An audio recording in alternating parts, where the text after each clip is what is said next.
gran gusto que estés acá, Inés. Gran gusto para mí, Luis. Pues siempre Muchas gracias. estamos a las corridas y con esas 5 cosas. minutos, 10 minutos y nunca hay tiempo para el gin Nunca. tonic. Acá tenemos un rato. Alguna vez creo que fue el Papa Francisco, dijo, hay una tercera guerra mundial en fragmentos, de a pedacitos. ¿Vos ves un conflicto así de este tenor? Es una nueva guerra regional con muchas posibilidades de transformarse en guerra mundial. Vamos a ver una guerra mundial en el próximo, digamos, lustro, 5 años. Yo no estoy tan segura, porque eso involucraría a las dos grandes potencias, las potencias que quieren ser hegemónicas, Estados Unidos, que alguna vez lo fue, ya no lo es tanto, y China, que pretende serlo luego de algún momento milenario en el que lo fue. Un involucramiento directo entre ellos, con el potencial que tiene de destrucción que tiene para el resto del mundo, no parece tan probable hoy. Lo que sí estamos viendo, un mundo que es incapaz de resolver sus problemas y por lo tanto sí puede haber, independientemente de que ambos decidan no enfrentarse, China y Estados Unidos, un accidente o algo azaroso, una situación azarosa que conlleve a una guerra mundial. Digo, ubiquémonos en Sociedad de Naciones, después Naciones Unidas, parecía que nos encaminamos a un mundo organizado. Esto da la impresión que está en crisis. Bueno, estuvo en crisis, funcionó durante muchas décadas, funcionó sobre todo para Occidente, esa estructura internacional que fue el legado de la Segunda Guerra Mundial, estructura económica y estructura política, funcionó para una parte del mundo, esa parte del mundo resultó victoriosa tras la Guerra Civil, Guerra Fría, siempre entre comillas victoriosa, y esa estructura internacional de derecho, economía y demás se impuso en el resto del mundo. Eso empieza con el siglo, empieza básicamente a diluirse. Muchos historiadores, muchos especialistas marcan el 11 de septiembre como un momento de quiebre. ¿Por qué? Porque eso empieza a encaminar a Estados Unidos hacia un momento. Muchos le dicen de declive, yo no estoy tan segura porque estamos ante un país que tiene una enorme capacidad de resiliencia, entonces se va reinventando todo el tiempo. Pero el 11 de septiembre de 2001, el comienzo del siglo, fue el comienzo de esto que estamos viendo hoy, esta fragmentación, esta incapacidad de las estructuras internacionales corporizadas por la ONU, y la OMC, el FMI, el Banco Mundial, incapacidad de poner orden al mundo. Y lo fundamental, la incapacidad de las potencias también de ordenar el mundo. ¿Por qué? ¿Y las potencias quiénes son? No solo Estados Unidos y sus amigos del G7, sino también las otras potencias, China, Estados Unidos, una ascendente India. ¿No hay diálogo?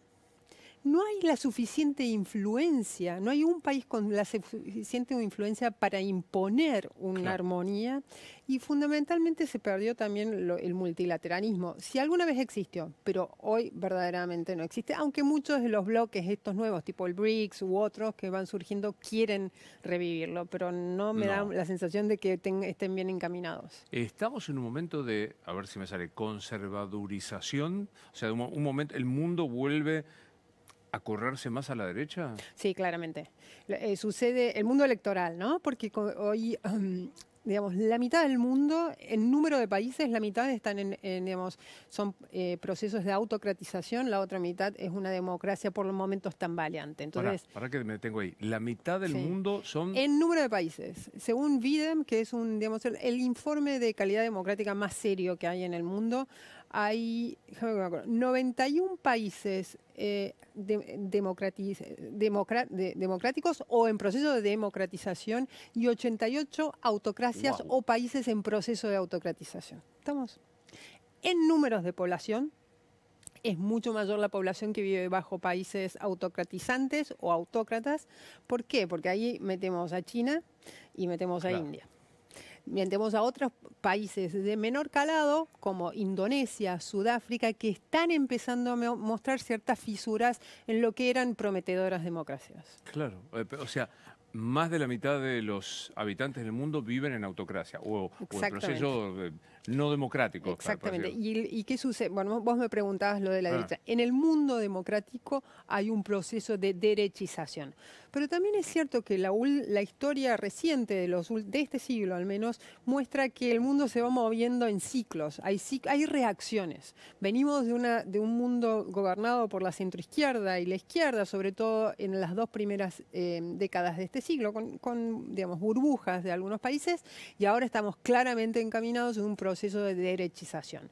Hay también una contrarrevolución cultural que es lo que le da el sustento a ese proceso de derechización, que sí tiene algunos ingredientes nuevos, como por ejemplo los outsiders. Los outsiders siempre existieron en la historia de la política como se la conoce hoy.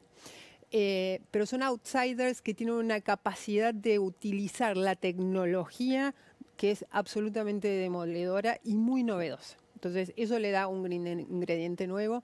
Y hay otro ingrediente que es la fragmentación de la oposición a esos outsiders. Lo vemos en la Argentina, hoy los partidos, o sea, lo tenemos a Milei en el gobierno, un proceso de derechización, un outsider, alguien que viene a terminar con la casta, como dice él, y enfrente una política media aturdida que quedó luego de las elecciones de hace un año, un poco más de un año, pero hace un año que asumió el presidente, y fragmentada. Esa fragmentación es muy propia de todos los países que hoy viven el proceso de derechización, fragmentación en la oposición, sobre todo en la centro izquierda y la centro. Se quedan sin ideas, básicamente se quedan sin ideas. Milei no es muy original en este sentido.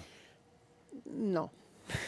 Para nada. Así que no le va a gustar, pero claro. No, por supuesto que no le va a gustar porque al presidente Milei, como todos los presidentes outsiders, de izquierda o de derecha, ojo, porque digamos, el mismo patrón que hoy sigue Milei y que siguió Donald Trump en su primera presidencia, o encontramos algunos presidentes europeos, lo siguen también Gustavo Petro y lo siguió también López Obrador. No tiene que ver con la izquierda o la derecha, tiene que ver con un manual de cómo llegar al poder siendo outsider, elegir los enemigos, ellos contra nosotros es muy importante en todos estos presidentes outsiders porque es lo que les permite instalarse como una novedad.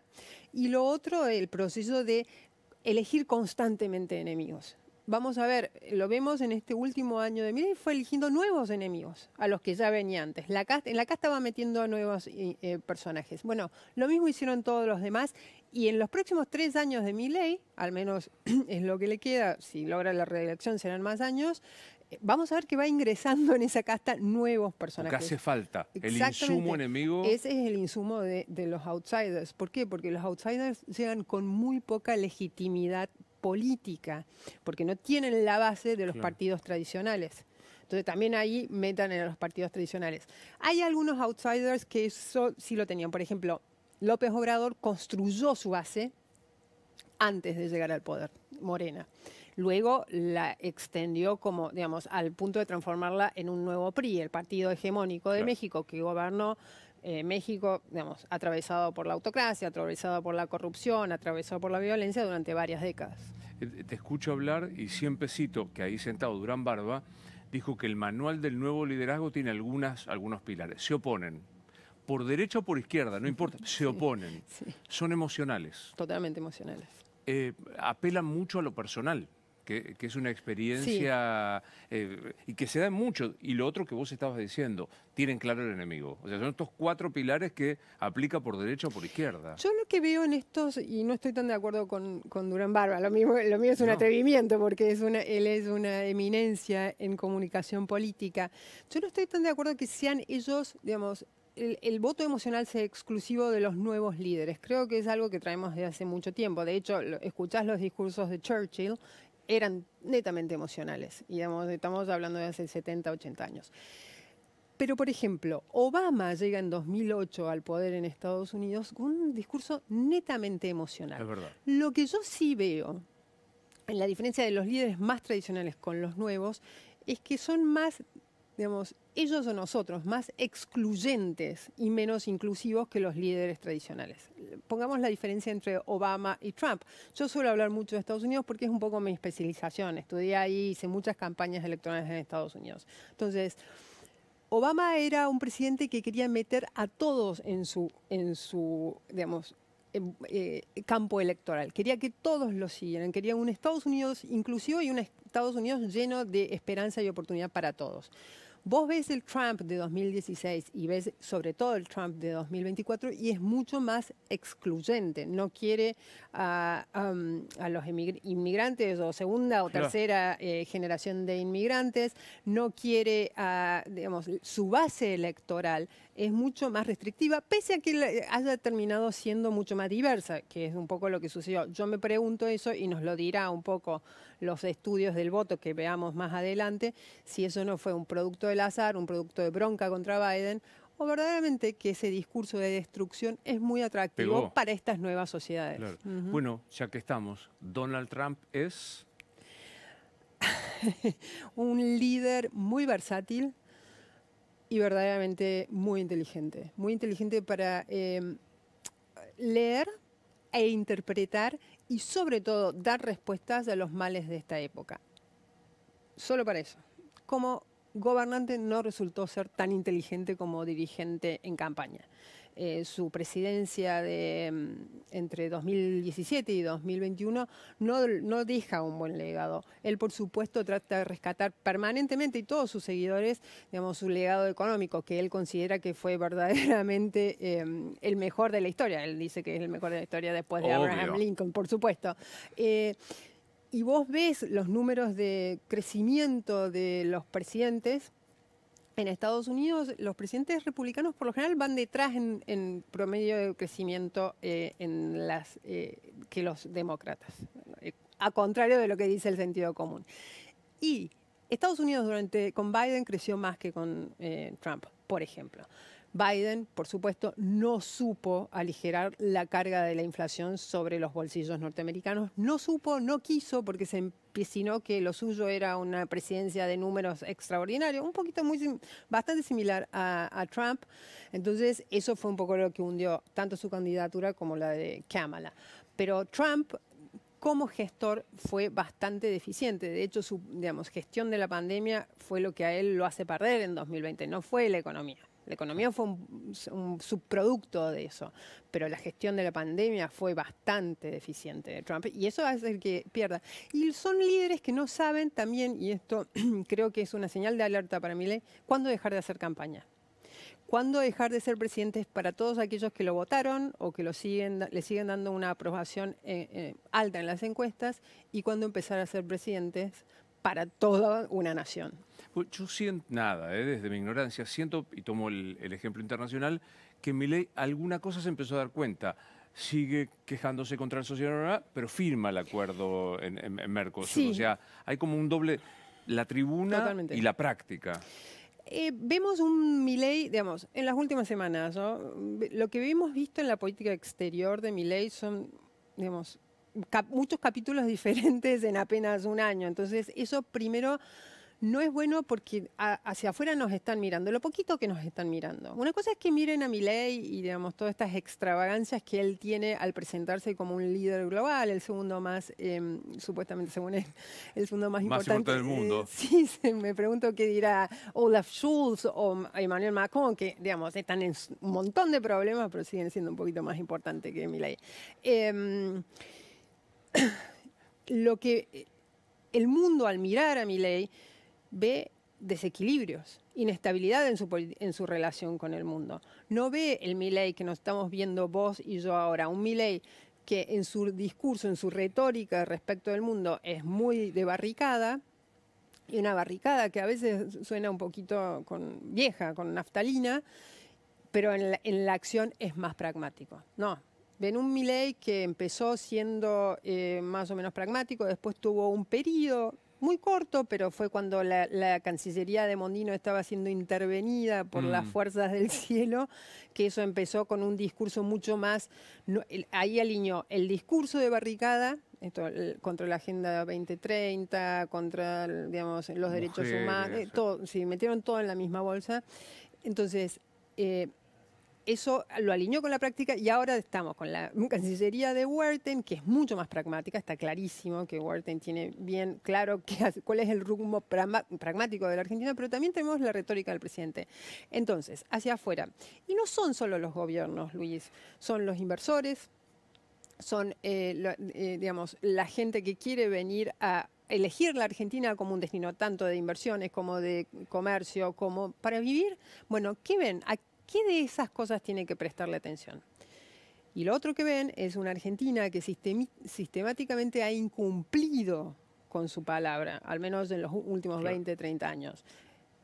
Entonces, si a eso le sumas un presidente cuya política exterior ha tenido tantos bandazos, lo metes en un país que es un incumplidor serial, entonces la imagen de la Argentina no es la que el presidente dice, este país que empieza a recuperarse.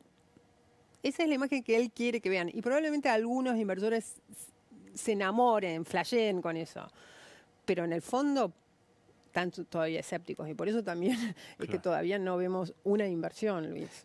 No me acuerdo quién, si no lo citaría, dijo, una cosa es la curiosidad y otra cosa es la confianza. Totalmente, Hoy estamos en fase de curiosidad, no sé, totalmente. ¿qué es esto? Sí, porque además Milei, convengamos que es un personaje extravagante que te querés sentar a escuchar porque dice, digamos, es la forma en la que lo dice, el grito constante, los gestos inesperados y también algunas ideas que vos decís, pero ojo, que esto está un poquito anclado en el pasado o unas que son muy disruptivas.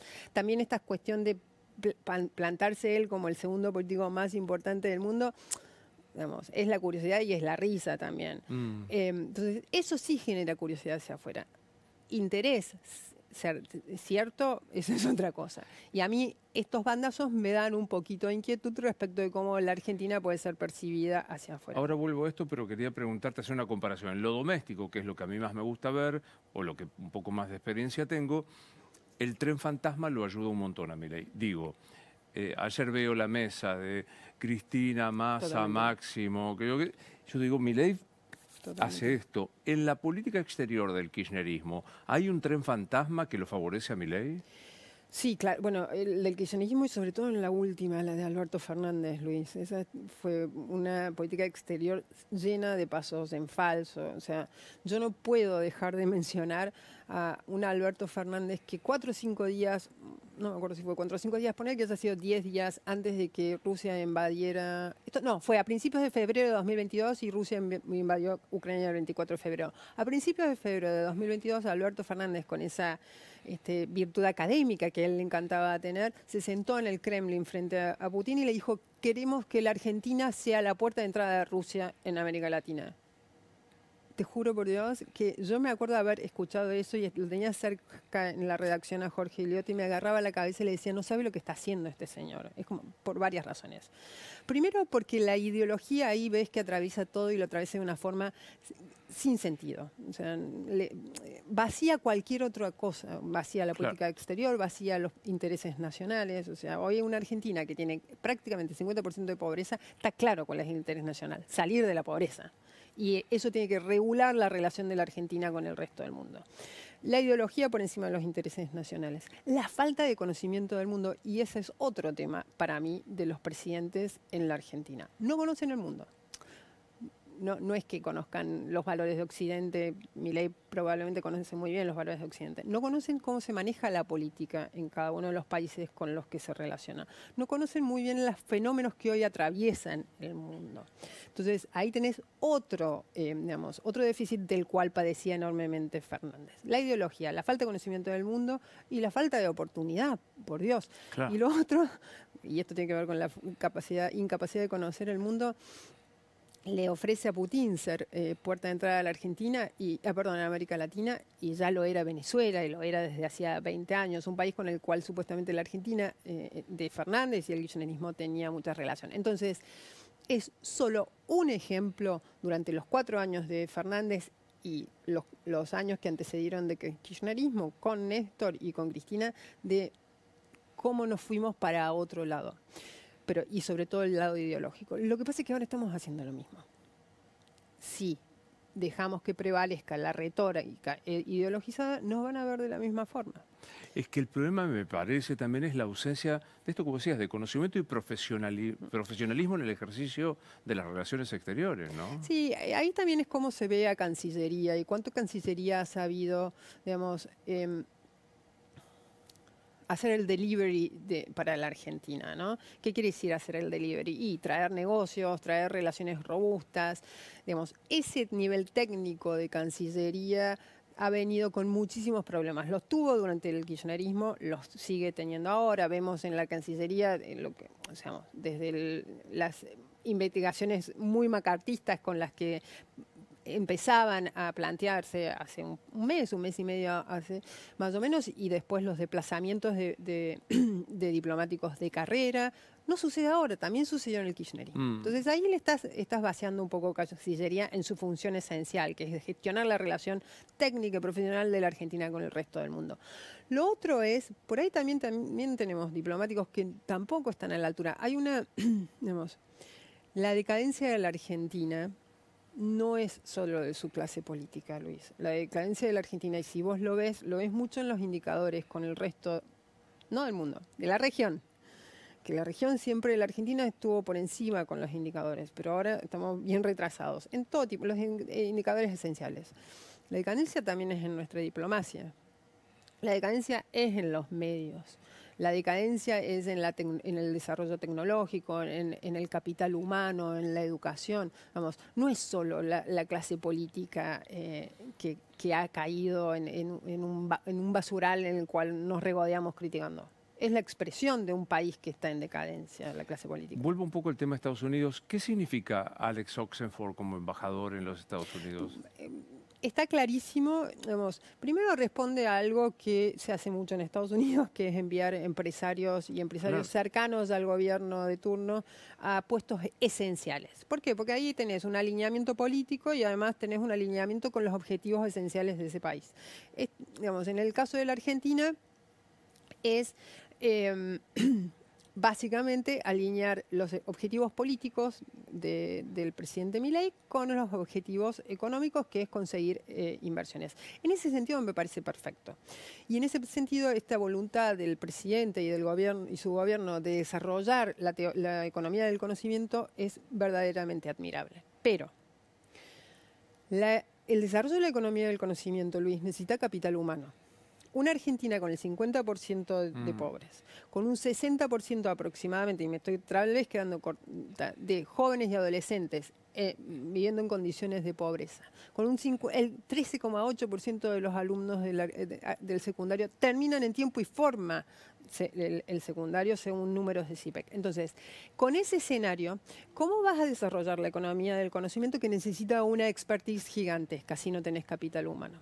Entonces, no lo desarrollemos solo ahora, no busquemos solo las inversiones para desarrollar el sector. Pensemos en el sector de la economía del conocimiento de acá a 20 años. Y la mano de obra está en el capital humano que hoy con el cual estamos siendo negligentes. Entonces, está perfecto que la cara de la Argentina en Estados Unidos sea un emprendedor tecnológico, porque es un poco lo que quiere vender el presidente Milei, y además es bueno porque nos puede llegar a conseguir inversiones para el sector tecnológico, inversiones para el arte, porque es un gran coleccionista. Ahora, también pensemos lo que viene detrás de eso de acá a 20 años. Yo no veo que estemos pensando en eso, pero tiene que ver con el cortoplacismo de la clase dirigente en la Argentina y en el resto de la región también.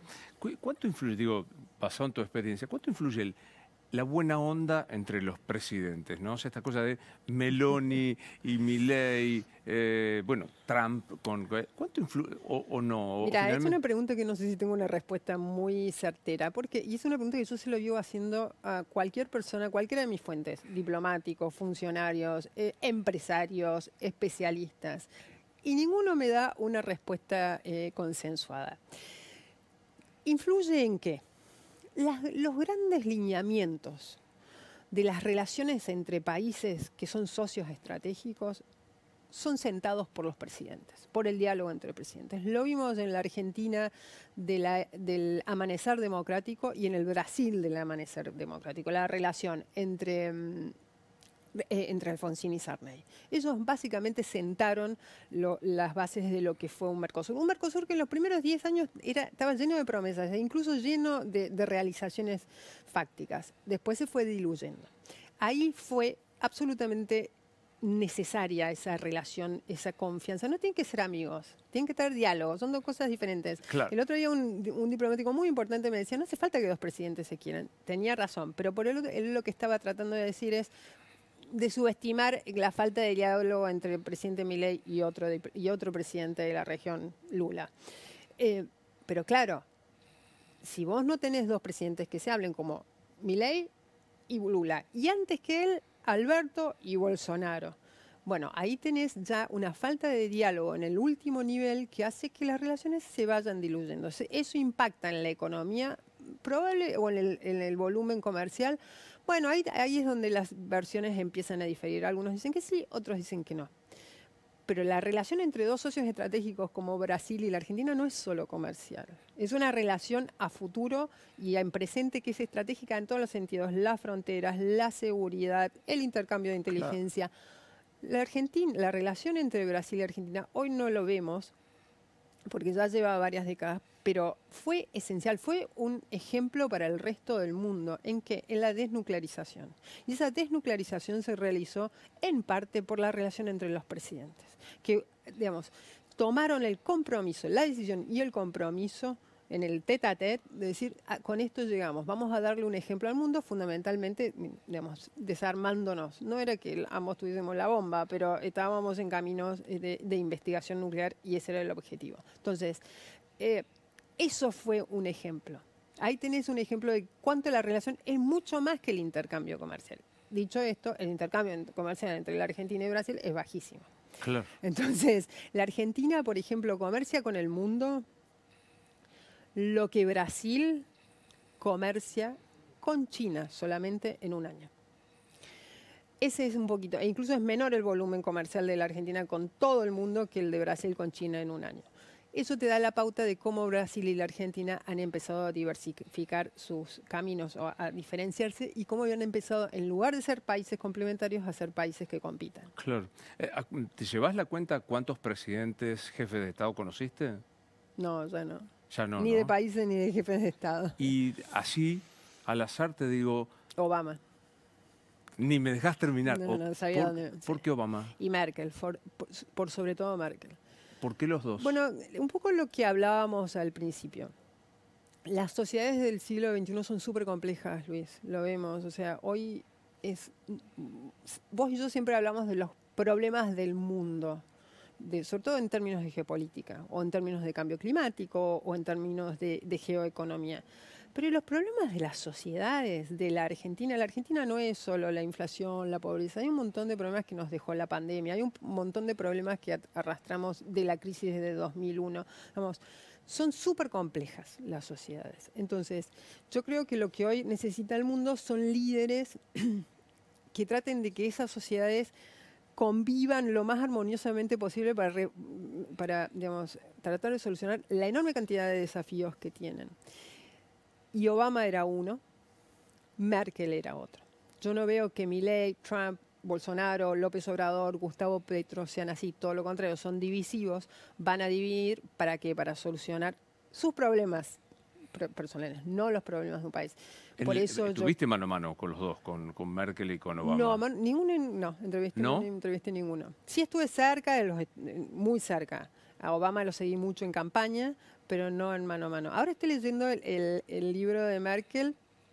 La primera parte es un poquito aburrida, la segunda parte espero que sea un poquito, todavía no pase, un poquito más interesante, que es la parte en la cual ella es canciller. Pero te la muestra muy humana. Y en esa humanidad hay una necesidad de... Ella viene, recordemos, de la Alemania Oriental. Ella creció en Alemania Oriental, nació en Hamburgo, ex Alemania Occidental, pero su papá era un pastor que se mudó a Alemania Oriental porque tenía más necesidades. Ella crece ahí, crece en la escasez, crece ante un gobierno que era absolutamente autoritario, crece en vínculos muy desarmados por el autoritarismo, vínculos no con el gobierno, con la sociedad, sino entre las sociedades. Entonces lo que ella quiere para una Alemania unificada es todo lo contrario a lo que ella experimentó durante su infancia, su adolescencia y su juventud en la ex Alemania Oriental. Y eso es lo que ella propone durante sus 15, 16 años de canciller. Dejó un montón de problemas, seguro, dos en particular. Hoy básicamente se la responsabiliza por el ascenso de la extrema derecha en Alemania, la Alternativa por Alemania se llama, que fue un poco, dicen que fue un poco una respuesta a la entrada masiva de inmigrantes que ella habilitó en septiembre de 2015. No sé si te acordás de Aylan, el chiquito que murió. Bueno, después de eso hubo una respuesta muy humana de Merkel, que antes de eso se había opuesto a la migración irrestricta, dijo, abramos las fronteras. Entraron casi 2 millones de personas, fundamentalmente provenientes de Siria. Muchos dicen que eso fue el germen, el descontento que empezó a crecer, por eso fue el germen de la alternativa por Alemania. Y por el otro lado, una falta de modernización total de la infraestructura alemana, infraestructura tecnológica, física. Entonces, 2 enormes errores. Pero ella se hace cargo de esos errores. Dice, eran errores que yo en ese momento era muy difícil que yo pudiese ver. Hoy nadie tiene la humildad para hacerse cargo de los errores, no en los líderes, no, y tampoco en ningún otro sectores de los países, de las dirigencias de los países. Por eso yo también creo que Obama y Merkel sentaron un modelo que nadie más siguió. Probablemente lo mismo también sea bastante anacrónico, no lo dudo, pero vos me preguntás cuáles son mis líderes, claramente son esos mis líderes. ¿Qué tipo de liderazgo ejerce el Papa Francisco? Es una pregunta...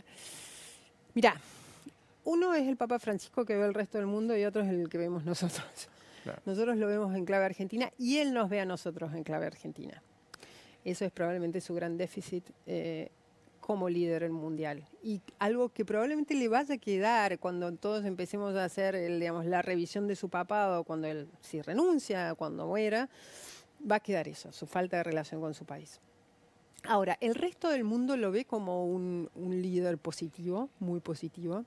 Obviamente que ahora no, en el conflicto de Medio Oriente y con Ucrania también, o sea, como diplomático no fue muy exitoso y es también muy ambiguo, pero lo ven muy positivo en la apertura a los países más pobres, la apertura hacia Asia, que es probablemente su gran objetivo, y la inclusión del cambio climático parece, yo cuando hablo de cambio climático siento que la gente pierde el interés, pero digamos, es el gran tema existencial del mundo hoy.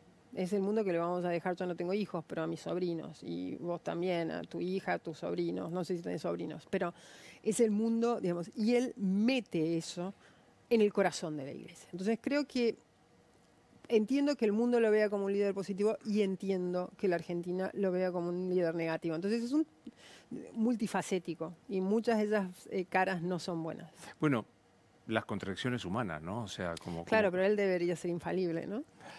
Debería. Bueno, yo no soy católico, pero claro. Bueno, supongamos que... No, pero digo, último episodio, la cufilla en el pesebre. Sí. Sí, a mí también me extrañó, porque, digamos, la Iglesia debería tener una mirada un poquito más abrazadora del conflicto, no tomar partido por uno o por otro. Dicho esto, digamos, él ha mostrado en el último año... digamos, él tuvo una reacción bastante sólida contra la matanza perpetrada por Hamás el 7 de octubre, digamos, que yo creo que nos transformó a todos, más que nos conmovió, fue más que conmoción. A partir de ahí, él toma una postura muy en defensa de los civiles palestinos. O sea, levanta mucho la voz, me sorprende mucho, no lo puedo explicar, a veces ellos mismos alimentan esta mirada negativa del mundo respecto del Vaticano con sus silencios o con sus discursos tibios. Entonces, ahí hay cosas que no puedo explicar. Y hay muchas cosas del mundo que no puedo explicar y tal vez nunca en mi vida vaya a lograr explicarlo porque es tanto lo que sucede hoy en el mundo, tantos los conflictos, que no hay tiempo para aprenderlo todo. ¿Te imaginaste tener que volver a publicar corredores seguros para estudiantes judíos en universidades americanas o lo que pasó en Ámsterdam? ¿Te imaginaste volver? Lo de Ámsterdam fue a mí lo que particularmente más me impresionó. Lo de las universidades norteamericanas no me llamó tanto la atención porque son episodios que con mucho menor intensidad y mucho menor visibilidad habían ocurrido ya, pero sí lo de Ámsterdam fue una cacería. Hay muchos que lo quieren poner un poquito en perspectiva y dicen no, porque digamos los hinchas de Maccabi, que era el club israelí que estaba ahí, habían estado bajando banderas palestinas. Esto fue según las autoridades de Holanda, fue una cacería organizada previamente de los hinchas de Maccabi. Sí, no, el mundo nunca dejó de ser oscuro, Luis, nunca dejó de estar atravesado por el odio. Eh, Hubo un muy corto periodo a fines de los 90, después del fin de la Guerra Fría, en el cual el mundo vivió cierto bienestar. No quiere decir que no hubiese guerras, no quiere decir que no hubiese pobreza, pero había un cierto bienestar. A partir de ahí ya este siglo se hundió en la oscuridad. Esto que estamos viendo, y déjame que también agregue muchos eventos de islamofobia en Europa, sobre todo la Unión Europea está completamente inquieta por los, digamos, el antisemitismo rampante y por los eventos de islamofobia. Es el odio, y además hay otra cosa, Luis, que también uno lo escucha y lo pone en el cajón de los recuerdos, que es la desinformación. La desinformación, sobre todo con las redes sociales, está haciendo estragos en el mundo.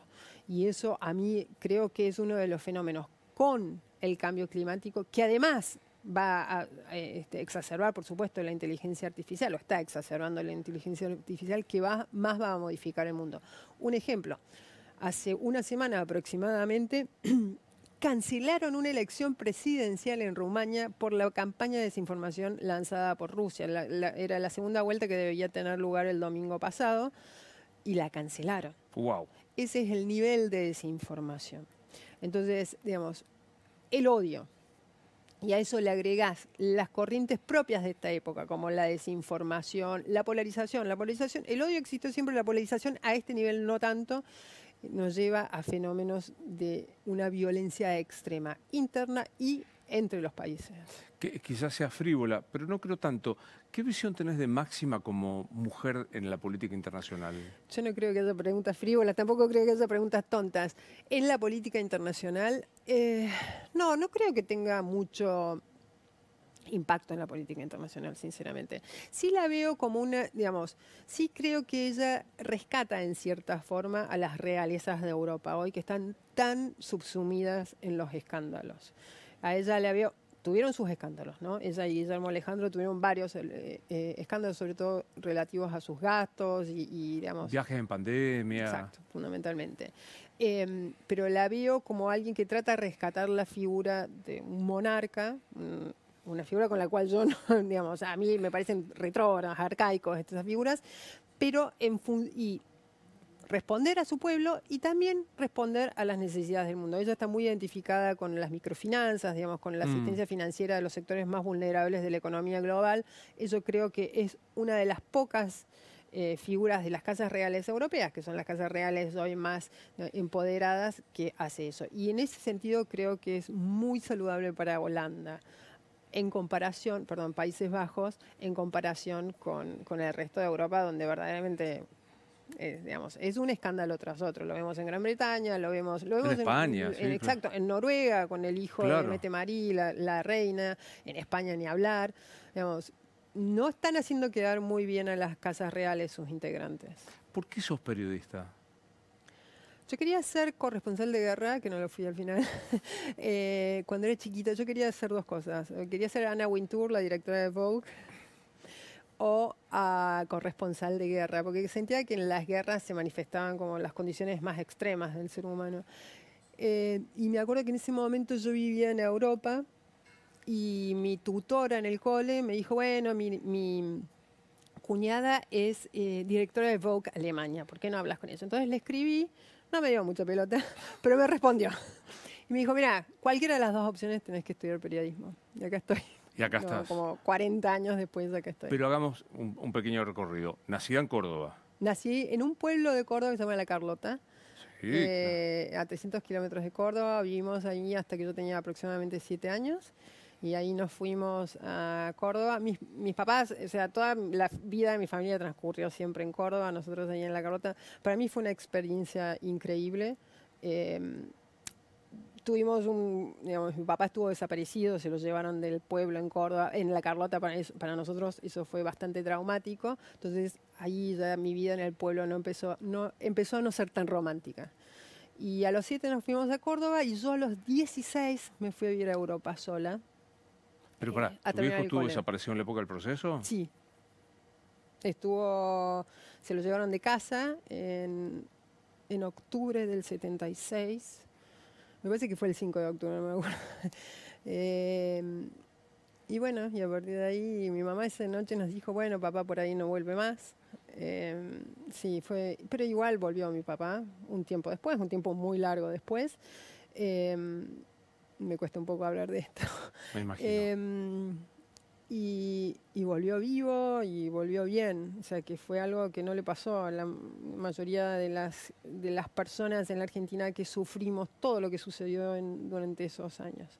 Entonces yo rescato profundamente que mi papá esté todavía entre nosotros. Y muy bien, sí. ¿Cómo se llama? Se llama Guillermo. ¿Qué aprendiste, Guillermo? La entereza. Y sobre todo una cosa que él no hablaba, nunca habla mucho. Nos contaba más mi mamá, que murió, y contaba más de cómo había vivido él esos días, esos meses, y la entrega con sus amigos. Básicamente a él se lo llevaron un poco por eso también, ¿no? Por su fidelidad a sus amigos. Entonces eso me parece que es esencial. Y lo otro, el saber perdonar. Y las divisiones nunca son buenas, Luis. ¿Y cómo se llamaba tu mamá? Mónica. ¿Y qué aprendiste, Mónica? Todo. Absolutamente todo. Me vas a hacer llorar ahora. La dulzura y la amabilidad nunca hay que perderlas con nadie. Y otra cosa que aprendí, fundamental, Luis. Allá donde vayas, vas bien vestida porque es la primera manera en la que te respetan. Después hay otras formas en las que te respetan, pero es... Imponer respeto, claro. Sí, es fundamental. La Carlota, Córdoba, y a los 10 te vas a... 6, me fui a Bélgica. Y ahí aprendí... ¿A dónde te fuiste, perdón? A Bélgica, al norte de Bélgica, un pueblo que se llama Tiernaut. Porque ahí fui y el colegio era en holandés, así que tuve que aprender holandés. Yo hablo muchos idiomas, los hablo todos muy mal. Miente. No, te juro, no.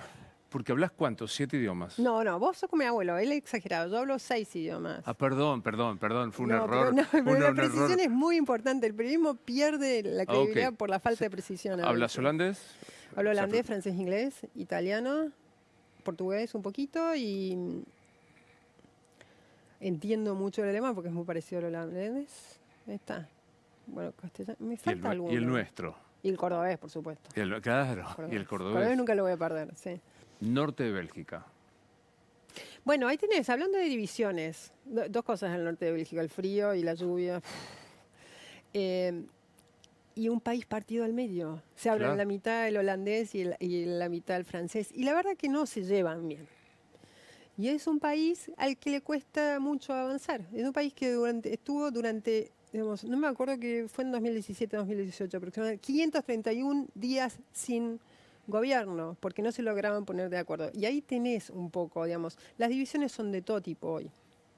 Esta división es más ancestral que la polarización, izquierda-derecha, woke, no woke, aborto, antiaborto. Pero te muestra cuánto, digamos, interrumpen, cuánto traban las divisiones el bienestar de las naciones o el probable avance. Porque el tema con las divisiones es que no vemos lo que perdemos.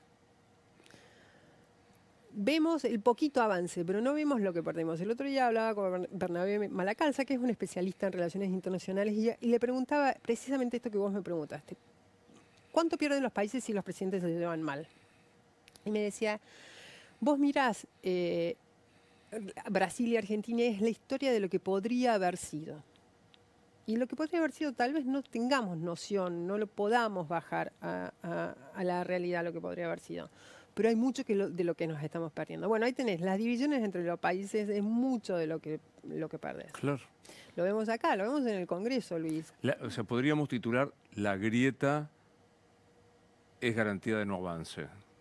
Sí, pero no estamos descubriendo América. La grieta es garantía de parálisis, claramente. Mirá, no tenemos presupuesto. Tenemos una Corte Suprema con 3 miembros. 3, ¿no? Sí, 3.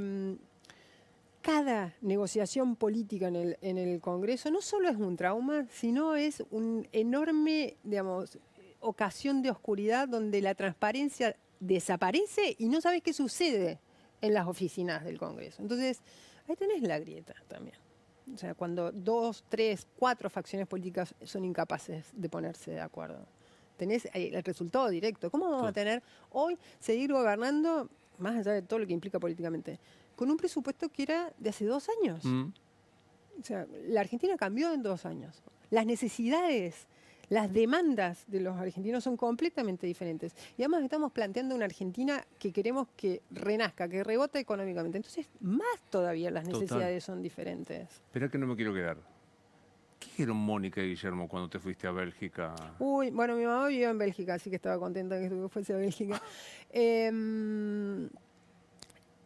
No, nada. Estaban muy contentos de que fueran. Bancaron absolutamente, sí. Haceme el recorrido. Bélgica, después. En Buenos Aires. Después. Estuve 4 años en 4 años en Buenos Aires, 4 o 5 años en Buenos Aires, después fui a vivir a Estados Unidos. Estuve primero en New York, después estuve en un estado que se llama Missouri, que queda en el centro del Midwest, que es conocer el interior profundo de Estados Unidos, que a mí me sirvió mucho. A mí me gusta mucho, digamos, los países no son solo sus ciudades capitales. Por eso a mí me gustó mucho haber nacido en La Carlota, porque tenés todas las miradas, la del pueblo, y eso que La Carlota es un pueblo, no es un pueblo pobre, porque es un pueblo del interior productivo de la Argentina, que es bastante pujante.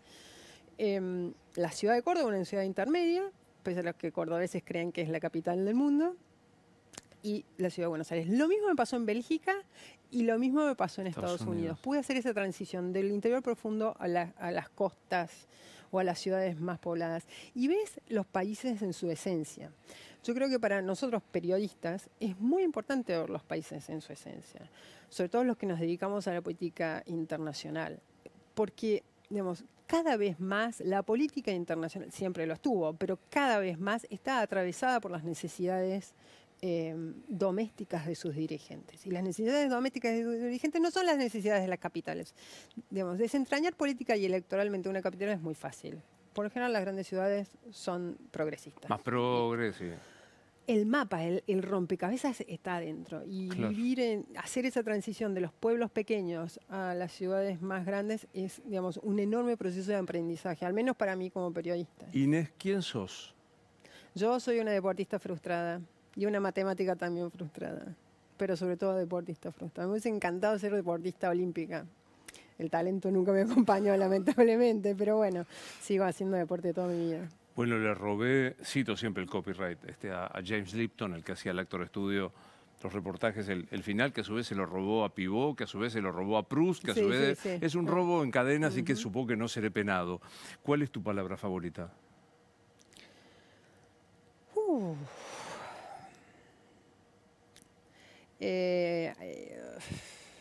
Alegría, me gusta mucho la palabra alegría. Me encanta la gente alegre, me encanta... Porque además creo que es el antídoto, o al menos es un antídoto que yo, y estoy segura de que mi equipo también en La Nación y todos los que trabajamos en la redacción necesitamos, porque, digamos, está en la oscuridad que a veces nos rodea y en la que nos tenemos que tirar de cabeza. Porque a todos nos rodea la oscuridad, nosotros tenemos que tirar de cabeza, a vos también te pasa. Que no es algo que le pase a los que están detrás o sea, en la audiencia o leyendo. Claro. Entonces, alegría para mí es... Y el optimismo creo que también es muy necesario. ¿Y cuál es la palabra que más detestás?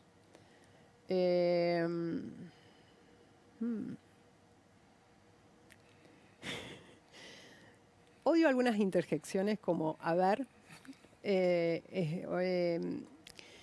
pero no sé, hay palabras en inglés también que... ¿Por ejemplo? Las cuales,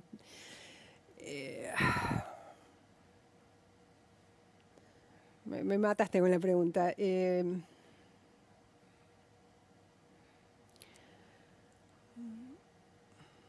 No, me mataste. ¿Será para la próxima? Sí, será para la próxima. ¿Cuál es el sonido que más te gusta en la vida? El silencio de la montaña. ¿Cuál es el ruido el sonido que más detestas? Tiene una explicación un poquito más profunda. El sonido de la moladora en todos los barrios porteños. Y eso tiene que ver, Luis, con la falta de cuidado con el otro. Porque, digamos, debería haber una especie de regulación de las obras dentro de los edificios o en la construcción de nuevas obras. El sonido es algo que ves, y ahí vamos a lo mismo. necesitas regularlo porque el sonido afecta la salud de la gente, pero es algo que, digamos, en una Argentina tan llena de urgencias, son prioridades que no existen. Ni hay. Entonces, ¿Cuál es tu insulto favorito? ¿Querés que lo diga? Obvio. Conchudo. Porque sonoramente es muy sonoro. Y como ahí sacás, digamos, sacás con fuerza el epíteto. Yo antes insultaba mucho, ahora no tanto. Si Dios existe? No, para mí no. Pero si existiera me hubiese hecho atleta olímpica. ¿No? Sí. ¿Ves? Por eso no existe. Y nos morimos y ¿qué pasa? Y nos morimos y nos recuerdan, tal vez con mucho amor o tal vez no nos recuerdan. Pero por eso es muy importante tener una buena vida, con alegría y sobre todo sin olvidarnos de los que están al lado y los que la pasan mucho peor que nosotros, Luis. La felicidad es compartida, ¿no? No es un hecho solo individual. Para mí sí es un hecho solo individual. Cuando vas a la montaña es un hecho solo individual. Ese momento de... La mayor parte del tiempo es compartida, pero el momento de allá alto, que llegaste donde nunca pensaste que ibas a llegar, sea la cumbre, un poco abajo o muy abajo, no importa, donde ves mucho más arriba de lo que nunca hubieses imaginado, donde respirás un aire que no está contaminado, donde ves cóndores, bueno, en los Andes al menos, y donde el único ruido no es el de la voladora, es el del viento, es lo más cercano, casi literalmente, a tocar el cielo con las manos, y eso es felicidad. Última, entra por ahí Inés, a los 16, con 30 de experiencia. ¿Qué le decís? Hace todo lo que hiciste. Sí. No, yo en eso estoy bastante, digamos, no me arrepiento de muchas cosas, de nada de lo que hice, básicamente de nada. Me hubiese gustado tal vez viajar más, aún cuando viajé un montón, sí. Sí, explotar, digamos, yo organizo muy bien mi tiempo porque es tanto lo que tengo que aprender que eso tal vez más. Yo estudié mucho cuando era chiquita, hasta los 40. Y tal vez tendría que haber estudiado mucho más. Y tal vez a los 16, tal vez debería haberme inclinado más por las matemáticas que por el periodismo. Bueno, es el momento que odias, pero no me importa nada. No, olvídate, que no empieces. Sos brillante. No. Es un enorme... de verdad, de este laburo, ya casi estamos terminando el año, y el ciclo es de las grandes cosas que me llevo de conocerte y escucharte cada vez. Bueno, de verdad. Muchas gracias. Aparte sos guapísima, bancátela. No, soy muy tímida, no me gustan esas cosas. Gracias. Pero muchas gracias a vos, gracias por todo. Lo mejor para vos. Gracias. Gracias. ¿Sabías que el precio del oro nunca había estado tan alto? Es el momento de hacer valer tu oro, alhajas, relojes brillantes, monedas de oro, lingotes. ¿Dónde? En Joyería El Tasador. Joyería El Tasador, expertos técnicos que tasan el acto y pagan en efectivo. 0800-222-8273, Joyería El Tasador. Joyería El Tasador. Toda una vida dedicados a las joyas. Pensá vender al mejor precio. Visitanos. Joyería El Tasador. Avenida Corrientes 2810, esquina Pueyrredón. Joyería El Tasador. Tu tasador, mi tasador. ADN Developers cumple 20 años desarrollando proyectos de valor con más de 280.000 metros cuadrados construidos en calidad premium en zonas estratégicas de la ciudad. Los amigos de ADN están próximos a entregar el Dom Business Plaza en Libertador y Olazábal. ADN Developers cumple 20 años. Mirá. Somos ADN. Presentamos nuestros proyectos DOM en ubicaciones exclusivas, edificios con full amenities. Construimos más de 280.000 metros cuadrados. Calidad premium. Somos ADN. 20 años.